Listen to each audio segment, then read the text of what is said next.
Hi ಎಲ್ಲರಿಗೂ ನಮಸ್ಕಾರ. ಇವತ್ತು ನಾವು ನಮ್ಮ ಚಿಕ್ಕತ್ತೆ ಮನೆಗೆ ಹೋಗಿದ್ವಿ.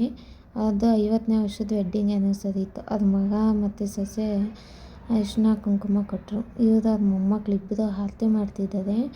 ಈಗ ನೋಡಿ ಕೇಕ್ ಕಟಿಂಗ್ ಮಾಡಿಸೋಣ ಅಂತ ಹೇಳಿ ಮೊಮ್ಮಕ್ಳಿಬ್ಬರು ಸರ್ಪ್ರೈಸ್ ಗಿಫ್ಟ್ ಕೊಡಬೇಕು ಅಂತ ಅಜ್ಜಿಗೆ ರೆಡಿ ಮಾಡಿದ್ದಾರೆ. ಅಜ್ಜಿ ನೋಡಿ ಫುಲ್ಲು ಖುಷಿಯಾಗಿದ್ದಾರೆ ಅವ್ರ ಅಜ್ಜಿ. ಇದೇ ಅಲ್ವಾ ಫ್ಯಾಮಿಲಿಯಲ್ಲಿ ಸುಖ ಖುಷಿ ಅನ್ನೋದು. ಇದೇ ಥರ ಫ್ಯಾಮಿಲಿ ಯಾವಾಗಲೂ ಖುಷಿಯಾಗಿರ್ತಾ ಇರಲಿ. ಅದು ಕ್ಯೂಟ್ ಫ್ಯಾಮಿಲಿ ನೋಡಿ, ನೋಡೋದಕ್ಕೆ ತುಂಬ ಚೆನ್ನಾಗಿ ಕಾಣುತ್ತಲ್ವ. ಇದೇ ಥರ ಅವ್ರು ಯಾವಾಗಲೂ ಖುಷಿಯಾಗಿರಲಿ ಅಂತೇಳಿ ನಾವು ದೇವರಲ್ಲಿ ಬೇಡ್ಕೊಡೋಣ. ಇದು ನಾನು ನಮ್ಮನೆಯವರು, ಈ ಕಡೆ ನಮ್ಮ ಅಕ್ಕ ಭಾವ. ಅವ್ರ ಕ್ಯೂಟ್ ಫ್ಯಾಮಿಲಿ. ಅವರಿಬ್ಬರು ಮಕ್ಕಳು ಶ್ರದ್ಧಾ ಮತ್ತು ಪಾವನಿ ಅಂತ. ಇದು ನಮ್ಮ ಮನೆಯವರು ಮತ್ತು ಅವ್ರ ಅಣ್ಣ ಇದು ನಮ್ಮ ಅತ್ತೆ. ಇವರಿಬ್ರು ಯಾರು ಅಂತ ನೋಡ್ತಿದ್ದೀರಾ? ಚೀಫ್ ಗೆಸ್ಟ್ಗಳು, ನಮ್ಮ ಮನೆ ಹೀರೋಗಳು ರೀ ಇವರು.